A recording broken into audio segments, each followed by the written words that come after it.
మనం ఇప్పటివరకు జీవశాస్త్రం లేదా విజ్ఞాన శాస్త్రం యొక్క ఉద్దేశాల గురించి మనం మాట్లాడాము. ఇప్పుడు వచ్చేసి మన ఉద్దేశాలకు సంబంధించి కొన్ని లక్షణాలు ఇవ్వడం జరిగింది. ఇది మధ్యకాలంలో బిట్లు అడుగుతున్నటువంటి సందర్భం ఉంది కాబట్టి ఒకసారి దాన్ని కూడా చూద్దాం. ఈ ఉద్దేశాలకు సంబంధించి మనకు 6 లక్షణాలను సూచించడం జరిగింది. ఈ ఉద్దేశాల యొక్క లక్షణాలు ఎలా ఉండాలి అంటే, మనం ఏర్పాటు చేసుకునే ఉద్దేశాలు సమాజ అవసరాలకు అనుగుణంగా ఉండాలి అంటాడు. అదేవిధంగా రెండవ లక్షణం ఏంటి, ఉద్దేశం ఏంటంటే ఈ యొక్క మార్గదర్శక లక్షణాలను కలిగి ఉండాలి అంటాడు. దీర్ఘదృష్టికి సంబంధించి ఉండాలి అంటాడు. దీర్ఘకాలిక సాధనకు సంబంధించి ఉండాలి అంటాడు. అదేవిధంగా మనకు మూర్త అనుభవాలను ఇచ్చే విధంగా ఉండాలి అంటారు. తర్వాత ఆశయాలను నిర్ణయించే విధంగా ఉండాలి అంటాడు. కాబట్టి ఇవి ఉద్దేశాల యొక్క లక్షణాలు అంటారు. కాబట్టి మనము బట్టి కొట్టాల్సిన అవసరం లేదు, చూడగానే అర్థమవుతుంది. ఉద్దేశాలు ఎప్పుడైనా సమాజ అవసరాలకు అనుగుణంగా రూపొందించబడతాయి.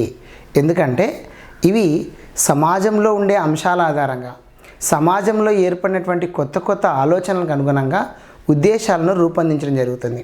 సాధారణంగా అయితే మనం తర్వాత దాంట్లో ఉద్దేశాలకు లక్ష్యాలకు మధ్య సంబంధాలు చెప్పినప్పుడు కానీ, లేదా సాధారణ లక్ష్యాలకు ప్రవర్తనా లక్ష్యాలకు మధ్య భేదాలు చెప్పినప్పుడు కానీ ఇంకా వీటి వివరణ మనకు అర్థమవుతుంది. ఎందుకంటే మన టెక్స్ట్ బుక్లో ఇక్కడ ఉద్దేశాల యొక్క లక్షణాలను ప్రస్తావించారు కాబట్టి వాటి గురించి మాట్లాడుకుందాం. సమాజంలో సమాజ అవసరాలకు అనుగుణంగా ఉద్దేశాలు ఉండాలి అని చెప్పి ఒక పాయింట్ ఇచ్చారు. కాబట్టి ఉద్దేశాల యొక్క లక్షణాలు అనేది చూసుకోండి. ఉద్దేశాల యొక్క లక్షణాలు అంటారు. మనకు ఒక 6 లక్షణాలు ఇవ్వడం జరిగింది. ఇట్లాంటి అంశాలను మనం డిఎస్సి లెవెల్లో గుర్తించుకోవడం చాలా అవసరం. నాకు తెలిసి ఇలాంటివి ఎగ్జామినేషన్స్కి ఎక్కువ రావడానికి అవకాశం ఉంటుంది. ఒకటి, ఉద్దేశాలు ఎలా ఉండాలి అంటే సమాజ అవసరాలకు అనుగుణంగా ఉండాలి.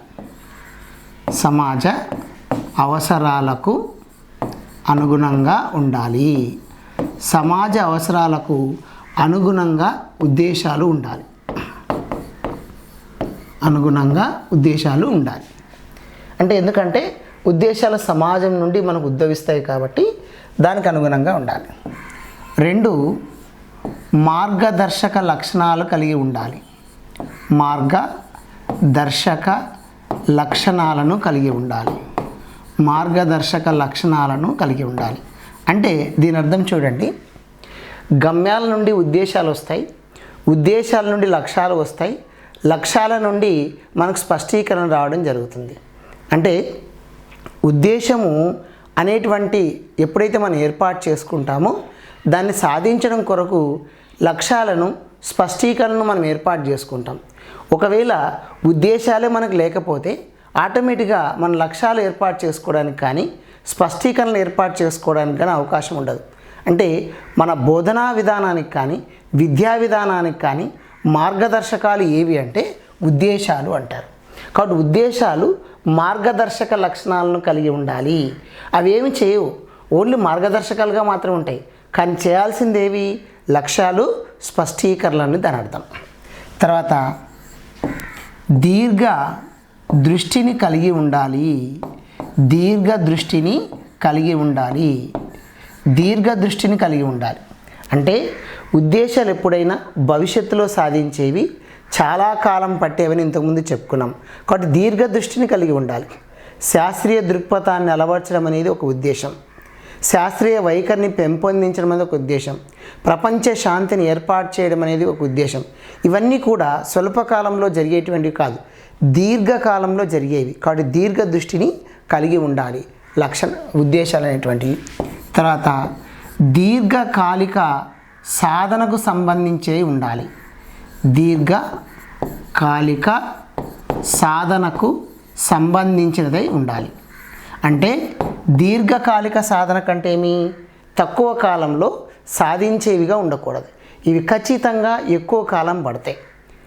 ఉద్దేశాలు ఏది మనం సాధించాలనుకున్నా మనం ఇంతకుముందు చెప్పుకున్న శాస్త్రీయ వైఖరి కానీ, శాస్త్రీయ పద్ధతి కానీ, అదేవిధంగా విజ్ఞాన శాస్త్రం యొక్క జ్ఞానాన్ని పెంపొందించడం కానీ, వృత్తి నైపుణ్యం కానీ, ఉన్నత విద్య ఆలోచనలు కానీ, మెదడుకు పదును పెట్టడం కానీ, ఇట్లాంటి ఏ ఉద్దేశాలైనా మనం తీసుకుంటే స్వల్పకాలంలో కానీ తక్కువ కాలంలో కానీ సాధించడానికి వీలుపడవు, ఎక్కువ కాలం కావాల్సి ఉంటుంది. అందుకే దీర్ఘకాలిక సాధనకు సంబంధించినవై ఉండాలి అన్నాడు. అదేవిధంగా మూర్త భావనకు సంబంధించినవి, మూర్త భావనకు సంబంధించినవే ఉండాలి. మనం ఎప్పుడు మాట్లాడతాం, విలువలైనటువంటివి అమూర్తమైనటువంటి ఆలోచనలు కలిగి ఉంటాయి, ఉద్దేశాలు గమ్యాలు అనేటువంటివి మూర్తమైనటువంటివి. విలువలు అమూర్తమైనవి, ఉద్దేశాలు గమ్యాలైనటువంటివి మూర్తమైనటువంటివి. కాబట్టి ఆ అంశాన్ని మనము దృష్టిలో ఉంచుకోవాల్సి ఉంటుంది. ఆశయాల సాధనకు నిర్ణయించేవిగా ఉండాలి. ఆశయాల సాధనకు నిర్ణయించేవిగా ఉండాలి. ఆశయాల సాధనకు నిర్ణయించేవిగా ఉండాలి. చాలామంది మనం చూస్తాం, కానీ ఇక్కడ గమ్యము అన్నాము, తర్వాత ఉద్దేశము అన్నాము, తర్వాత లక్ష్యము అన్నాము, తర్వాత స్పష్టీకరణ అన్నాము. ఎక్కడ మనకు ఆశయాలనే పదం రాలేదు. ఎక్కడైతే ఉద్దేశాలు ఉంటుందో అక్కడే ఆశయాలని అర్థం. కాబట్టి ఆశయాలు ఉద్దేశాలు రెండు ఒకటే, కాబట్టి ఆ పాయింట్ మనం ఇక్కడ తీసుకోవాలి. ఈ 6 లక్షణాలను ఉద్దేశాల యొక్క లక్షణాలుగా మనం చెప్పుకుంటాం. ఉద్దేశాల యొక్క లక్షణాలు ఎన్ని అంటే 6. 1, సమాజ అవసరాలకు అనుగుణంగా ఉండాలి, మార్గదర్శకాల లక్షణాలు కలిగి ఉండాలి, దీర్ఘదృష్టిని కలిగి ఉండాలి, దీర్ఘకాలంలో సాధించేవిగా ఉండాలి, మూర్త భావనను కలిగించే విధంగా ఉండాలి, ఆశయాల సాధనకు నిర్ణయించేవిగా ఉండాలి. ఇవి ఉద్దేశాల యొక్క లక్షణాలుగా మనం చెప్పుకుంటాం. నెక్స్ట్ మనకు చాలా ఇంపార్టెంట్ అంశము, ఎందుకంటే మనకు అడగడానికి ఆవశ్యకత ఉన్నటువంటిది. డిఎస్సి లెవెల్లో కంపల్సరిగా 1 లేదా 2 మార్కులు రావడానికి అవకాశం ఉంది. అదే విజ్ఞాన శాస్త్రం యొక్క విలువలు లేదా జీవశాస్త్రం యొక్క విలువలు.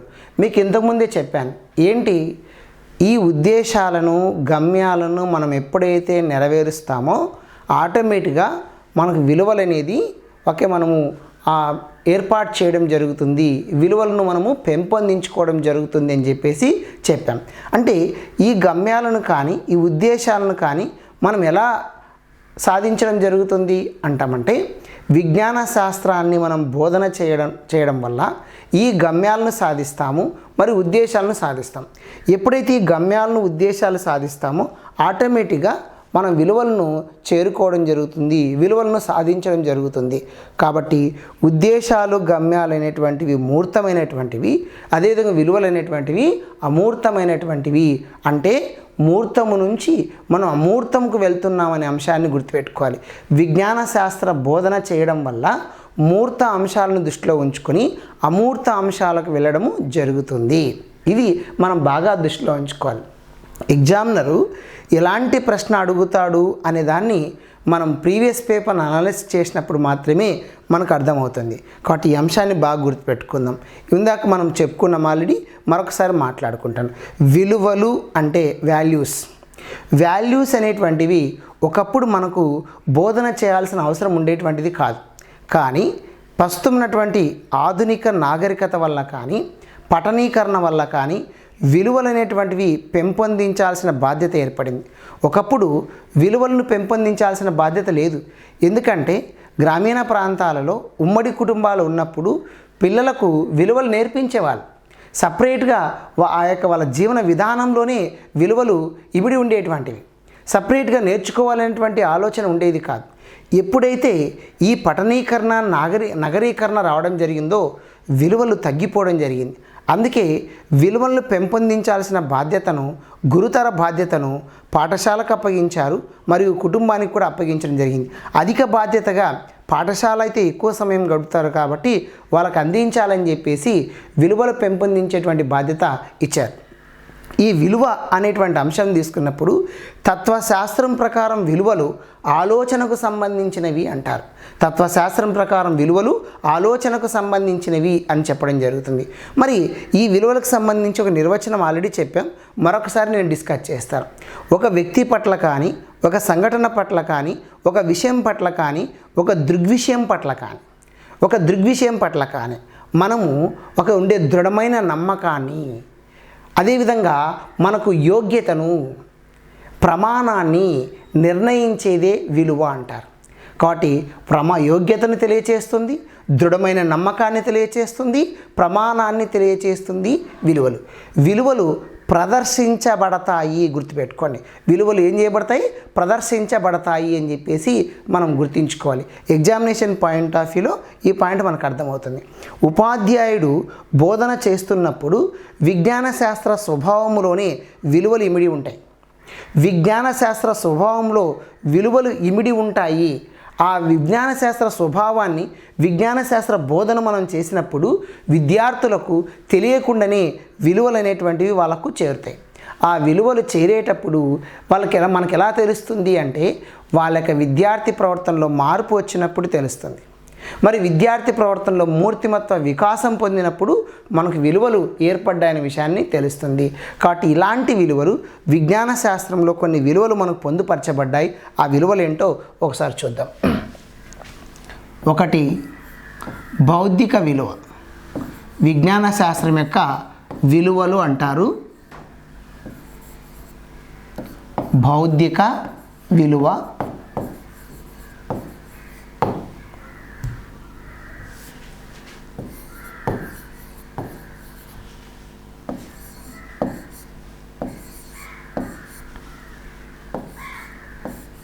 సాంస్కృతిక విలువ,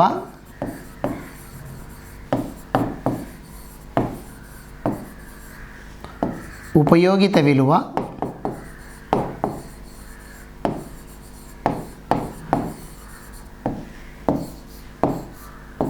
క్రమశిక్షణ విలువ,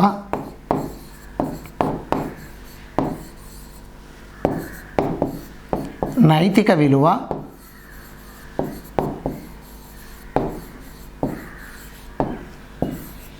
సౌందర్య విలువ,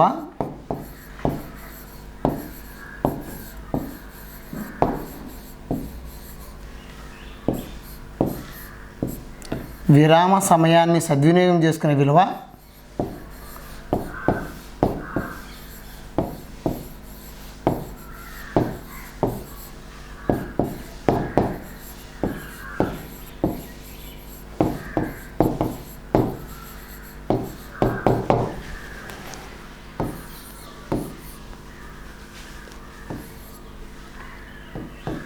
శాస్త్రీయ వైఖరికి సంబంధించిన విలువ,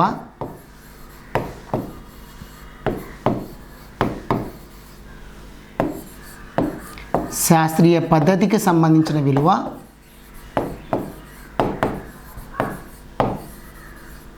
శాస్త్రీయ పద్ధతిలో శిక్షణ, వృత్తి విలువ,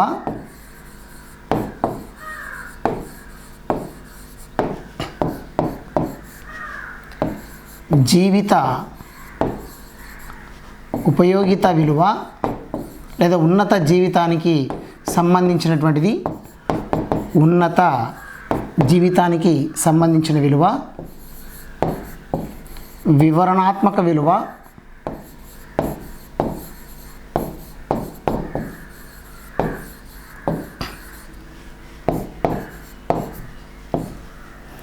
అదేవిధంగా సౌందర్యాత్మక విలువ, క్రమశిక్షణ విలువ, నియమబద్ధమైన విలువ. ఇలా కొన్ని మనకు విలువలు ఇవ్వడం జరిగింది. కాబట్టి ఎగ్జామినేషన్స్లో ఖచ్చితంగా విజ్ఞాన శాస్త్ర విలువల మీద మనకు బిట్ అడగడానికి ఆవశ్యకత ఉంది. గుర్తించుకునే ప్రయత్నం చేయండి. ఒక్కొక్క విలువను మనం ప్రస్తావిద్దాం. అంటే బౌద్ధిక విలువ ఏం తెలియచేస్తుంది, ఉపయోగిత విలువ ఏం తెలియచేస్తుంది, అక్కడ మనకున్నటువంటి క్రమశిక్షణ విలువ ఏం తెలియచేస్తుంది, సౌందర్యాత్మక విలువ ఏం తెలియజేస్తుంది, సాంస్కృతిక విలువ మనకి ఏం తెలియచేస్తుంది, వివరణాత్మక విలువ ఏం తెలియజేస్తుంది, విరామ సమయాన్ని సద్వినియోగం చేసుకునే విలువ ఏం తెలియజేస్తుంది, శాస్త్రీయ వైఖరి, శాస్త్రీయ దృక్పథంలో శిక్షణ, ఈ విలువలు మనకు ఏ అంశాన్ని తెలియజేస్తాయి. ఒకసారి బిట్ అడిగాడు, మనకు నైతిక విలువలో బిట్ అడగడం జరిగింది. ఏమని బిట్ అడిగాడంటే, సత్యం, శివం, సుందరం అనేటువంటి అంశాలు ఏ విలువలో భాగము అన్నాడు. సత్యం, శివం, సుందరం అనేటువంటి అంశాలు ఏ విలువలో భాగము అన్నాడు. ఏ విలువలో భాగము? నైతిక విలువలో భాగం. ఇది ఒకసారి అడిగినటువంటి బిట్. మరియు ఇంకొకసారి ఏ రకమైనటువంటి బిట్ అడగడం జరిగింది అంటే,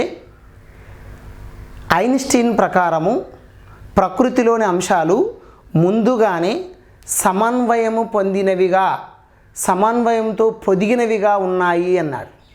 ప్రకృతిలోని అంశాలు ముందుగానే సమన్వయంతో పొదిగినవిగా ఉన్నాయి అన్నాడు. ఇది ఏ విలువలో భాగము అన్నాడు.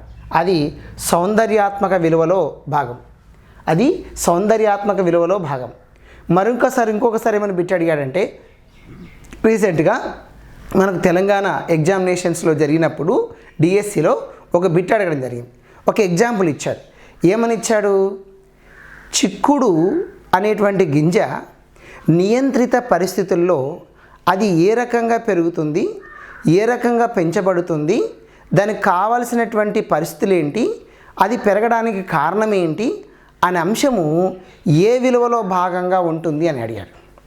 ఏ విలువలో భాగంగా ఉంటుంది అని అడిగాడు. అది ఏ విలువలో భాగంగా ఉంటుందంటే శాస్త్రీయ పద్ధతిలో విలువలో భాగంగా ఉంటుంది. అంటే దీన్ని బట్టి మనం చూస్తే ఇట్లాంటి అంశాల మీద ఖచ్చితంగా మనకు బిట్ అడగడం జరుగుతుంది. మరొకసారి బిట్ అడిగాడు. ఏమని బిట్ అడిగాడంటే, పాత ఆలోచన స్థానంలో కొత్త ఆలోచనలు పెంపొందించేటువంటిది ఏ విలువ అన్నాడు. ఇది బౌద్ధిక విలువకు సంబంధించినటువంటిది. చూడండి ఎలాంటి డిఫరెంట్గా మనకు ప్రశ్నలు అడుగుతాడో మనం పరిశీలించాలి. ఇవన్నీ గత ప్రశ్నాపత్రంలో అడిగినటువంటి ప్రశ్నలు. అందుకే ఉద్దేశాల కంటే చాలా ఇంపార్టెంట్ విలువలకు సంబంధించినటువంటి అంశాలు కాబట్టి కొద్దిగా దీని మీద మనం కేర్ తీసుకునేటువంటి ప్రయత్నము చేద్దాం. ఇప్పుడు ఒక్కొక్క విలువ గురించి మాట్లాడదాం. చూడండి సార్, ఫస్ట్ మనకు బౌద్ధిక విలువ అంటే ఏంటి? బౌద్ధిక విలువ అంటే ఏంటి? బౌద్ధిక విలువ మనము ముందే చెప్పుకున్నాం. ఉద్దేశాలు ఎప్పుడైతే మనం సాధిస్తామో ఆటోమేటిక్గా మనకేమవుతుంది, విలువలు అనేవి మనం సాధించడం జరుగుతుంది అని. కాబట్టి బౌద్ధిక విలువలో మనకు 3 పాయింట్లు ఇస్తారు. మొదటి పాయింట్ ఏమంటే, బౌద్ధిక విలువలో మెదడుకు పదును పెట్టడం. మెదడుకు పదును పెట్టడం. పదును పెట్టడం. ఎప్పుడైతే మన మెదడుకు పదును పెట్టడం జరుగుతుందో ఆటోమేటిక్గా వాళ్ళ ఆలోచనలో మార్పు రావడం జరుగుతుంది, వాళ్ళ యొక్క పరిశీలనలో మార్పు రావడం జరుగుతుంది. కాబట్టి మెదడుకు పదును పెట్టడం అనేటువంటిది ఏ విలువలో భాగము? బౌద్ధిక విలువ. బౌద్ధికము అంటే మానసికంగా సంబంధించింది, మానసికమైనటువంటి ఆలోచనకు సంబంధించింది. కాబట్టి మెదడు అంటే మానసికమైనటువంటి ప్రక్రియలు. కాబట్టి బౌద్ధిక విలువలో ఏముంటుంది? మెదడుకు పదును పెట్టడం అనేటువంటిది ఉంటుంది. తర్వాత రెండవది ఏంటంటే, పాత ఆలోచన స్థానంలో కొత్త ఆలోచనలు రావడం. పాత ఆలోచనల స్థానంలో కొత్త ఆలోచనలు రావడం. పాత ఆలోచనల స్థానంలో కొత్త ఆలోచనలు రావడం. సాధారణంగా విజ్ఞాన శాస్త్రాన్ని అభ్యసించడం వల్ల పాత ఆలోచనలో నుండి కొత్త ఆలోచనలు మనకు రావడము జరుగుతుంది. ఫర్ ఎగ్జాంపుల్, ఒకప్పుడు మన డోర్ని ఓపెన్ చేసి తాళం ఓపెన్ చేసి లోపలికి వెళ్ళేటువంటి వాళ్ళం. ఇప్పుడు ఏం చేయడం జరిగింది? ఉన్నటువంటి దాన్ని క్లాప్స్ కొడితే డోర్ ఓపెన్ అవుతున్నటువంటి పరిస్థితి ఏర్పడింది. అంటే మనస్సు అనేక రకాలుగా పరిశీలనలు, అనేక రకాలుగా పరిశోధనలు చేయడం వల్ల దాంట్లో పాత ఆలోచన నుండి కొత్త ఆలోచనలకు దారి తీయడం జరిగింది అనే అంశాన్ని మనం ఇక్కడ గుర్తుపెట్టుకోవాలి. నేరుగా ఈ పాయింట్ యాజ్ ఇట్ ఈజ్గా గుర్తుంచుకోవాలి. దీన్ని మీరు ఏం చేస్తారంటే సృజనాత్మక విలువలో భాగం అనుకుంటారు. సృజనాత్మక విలువలో ఏంటి అంటే ఉన్న దాంట్లో కొత్తగా ఆలోచించడం అని అర్థం. కానీ ఇక్కడ పాత ఆలోచన స్థానంలో కొత్త ఆలోచన రావడం అనే పదం కనిపించింది అంటే బౌద్ధిక విలువలో భాగంగా మనం గుర్తుంచుకోవాలి. తర్వాత మూడవది ఏంటంటే ఎటువంటి ఒత్తిడి లేకుండా నిష్పాక్షికంగా నిర్ణయాలు తీసుకోవడం. ఎటువంటి ఒత్తిడి లేకుండా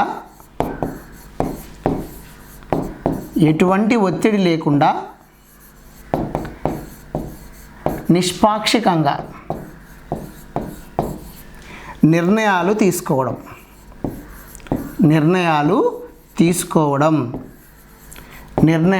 తీసుకోవడం. ఎటువంటి ఒత్తిడి లేకుండా నిష్పాక్షికంగా నిర్ణయాలను తీసుకోవడం అంటే ఇక్కడ బాగా పరిశీలించండి. ఈ పాయింట్స్ బౌద్ధిక విలువలు వస్తాయి. ఫస్ట్ మనం ఎన్ని ఉన్నాయో గుర్తుంచుకోవాలి. ఇందులో ప్రధానంగా 3 వస్తాయి. మెదడుకు పదును పెట్టడం అనేటువంటిది బౌద్ధిక విలువలో భాగం. తర్వాత పాత ఆలోచనల స్థానంలో కొత్త ఆలోచన రావడము బౌద్ధిక విలువలో భాగం. మూడవది ఎటువంటి ఒత్తిడి లేకుండా నిష్పాక్షికంగా నిర్ణయాలు తీసుకోవడం అనేటువంటిది దీంట్లో భాగం. మరియు 4వ పాయింట్ కూడా ఇందులో రావడం జరుగుతుంది. కొన్ని క్రమశిక్షణ విలువకు సంబంధించిన లక్షణాలు కనిపిస్తాయి. క్రమశిక్షణ విలువకు సంబంధించిన లక్షణాలు కనిపిస్తాయి. ఏ లక్షణాలు బౌద్ధిక విలువలో మనకు అలవడుతాయి అంటే బౌద్ధిక విలువ ఎప్పుడైతే మనకు బాగుంటుందో అంటే బౌద్ధికమైనటువంటి అంశాల మీద మనము ఉద్దేశాన్ని ఏర్పాటు చేసుకొని బోధన జరుగుతుందో ఇలాంటివన్నీ మనకు అలవడతాయి. ఒకటి బౌద్ధిక విలువలో భాగంగా ఏమేమి కనిపిస్తాయంటే ఓర్పు అనేది అలవడుతుంది, సహనము అనేటువంటిది అలవడుతుంది, హేతుబద్ధము అనేటువంటిది అలవడుతుంది, అదేవిధంగా నిజాయితీ అనేటువంటిది అలవడుతుంది, తర్వాత జిజ్ఞాస అనేటువంటిది అలవడుతుంది, తర్వాత విమర్శనాత్మక లేదా నిశిత పరిశీలన అనేటువంటిది అలవడుతుంది. ఈ లక్షణాలు బౌద్ధిక విలువలో భాగంగా కనిపిస్తాయి. కాబట్టి బౌద్ధిక విలువ అన్నప్పుడు మనకు 4 రకాలైనటువంటి అంశాలు వస్తాయనేది ఫస్ట్ మైండ్లో ఉండాలి. ఒకటి ఎందుకంటే అవగాహనతో చదివినా కూడా ఎగ్జామినేషన్ వచ్చేటప్పటికి ఇబ్బంది పడతాం కాబట్టి ఫస్ట్ జ్ఞాన పరిధిని పెంచుకొని అవగాహనకి వెళ్ళవలసి ఉంటుంది. ఫస్ట్ పాయింట్ మెదడుకు పదును పెట్టడం అనేది బౌద్ధిక విలువలో భాగం. రెండవది ఏమని చెప్పడం జరిగింది, పాత ఆలోచన స్థానంలో కొత్త ఆలోచన రావడానికి బౌద్ధిక విలువలో భాగం. మూడవది ఎటువంటి ఒత్తిడి లేకుండా నిష్పాక్షికంగా నిర్ణయాలు తీసుకోవడము. సాధారణంగా ఇప్పుడు మనకు మూఢనమ్మకాలైనటువంటి విషయాలు ఉంటాయి. ఎక్కడైనా తేలు కొరికింది అనుకోండి, తేలు కొరికితే ఏం చేయడం జరుగుతుంది, పల్లెటూరులో పెద్దవాళ్ళు ఏదైనా ఒక నులకతో కాల్చినటువంటి దానికి పెట్టేసి మంత్రిస్తే చాలు, ఒకే మాయలు చేస్తే చాలు అని చెప్పేసి వదిలేస్తారు. కానీ చాలామంది ఏం చేయడం జరుగుతుంది, అలా ఉండి కొద్దిమంది ఇబ్బంది పడి చనిపోయినటువంటి పరిస్థితులు కూడా ఉన్నాయి కొన్ని సందర్భాల్లో. కాబట్టి అలా ఉండకుండా వెంటనే దానికి సంబంధించి దీనికి పొటాషియం పర్మాంగనేటో ఏదో ఒకనటువంటి కెమికల్ వేస్తే అక్కడ ఉన్నటువంటి ఇంజెక్షన్ వేయడం వల్ల అది తగ్గిపోతుంది అనేటువంటి ఆలోచన మనం చేయాల్సి ఉంటుంది. కాబట్టి ఎటువంటి ఒత్తిడి లేకుండా పెద్దలు ఎంత వద్దన్నా వద్దు, ఇది మంత్రిస్తే సరిపోతుంది అన్నా కూడా ఎటువంటి ఒత్తిడి లేకుండా నిష్పాక్షికంగా తన నిర్ణయం తీసుకొని హాస్పిటల్కి వెళ్ళి చూయించుకోవడం అనేటువంటిది జరుగుతుంది. ఇలా జరగడాన్ని ఎటువంటి ఒత్తిడి లేకుండా నిష్పాక్షికంగా నిర్ణయాలు తీసుకోవడము అంటారు. అంటే చాలా వరకు మనకు ఎవ్వరి ఒత్తిడి తీసుకోకుండా మనం నిర్ణయాలు తీసుకునేది ఎక్కడి నుంచి వస్తుంది, జ్ఞానం వల్ల వస్తుంది. మనకు ఆ సబ్జెక్ట్ తెలిస్తేనే వస్తుంది, దాన్ని అభ్యసిస్తే రావడం జరుగుతుంది. అంటే మానసికంగా మన మైండ్లో ఏం జరిగితే ఏముంటుంది అనే అంశాన్ని తెలిస్తేనే మనకు రావడం జరుగుతుంది. కాబట్టి ఇట్లాంటిది ఈ పాయింట్ మనం దృష్టిలో పెట్టుకోవాలి. తర్వాత ఈ పదాలు ఓర్పు కానీ సహనము కానీ, హేతుబద్ధము కానీ, నిజాయితీ, జిజ్ఞాస, విమర్శనాత్మక, నిశిత పరిశీలన అటువంటి అంశాలు కూడా బౌద్ధిక విలువలో మనకు అలవడతాయి. బౌద్ధిక విలువ వల్ల మనకి ఇవన్నీ రావడం జరుగుతుంది అనేది గుర్తుంచుకోవాలి. ఇది బౌద్ధిక విలువకు సంబంధించినటువంటి అంశాలు. మరియు బౌద్ధిక విలువ తర్వాత మనకు ఉపయోగిత విలువ అని ఉంటుంది. ఉపయోగిత విలువ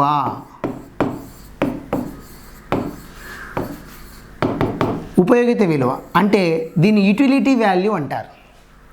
విజ్ఞాన శాస్త్రాన్ని మనకు బోధన చేయడం వల్ల, విజ్ఞాన శాస్త్రంలో కొన్ని ఉద్దేశాలను మనం ఏర్పాటు చేసుకోవడం వల్ల విద్యార్థుల ప్రవర్తనలో మార్పు తీసుకొని వచ్చినప్పుడు, అదేవిధంగా వాళ్ళ యొక్క మూర్తిమత్వ వికాసంలో మనకు బయటికి కనిపించేటువంటిదే ఉపయోగిత విలువ.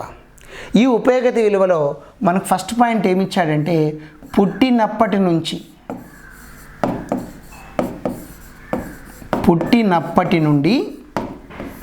మరణించేంత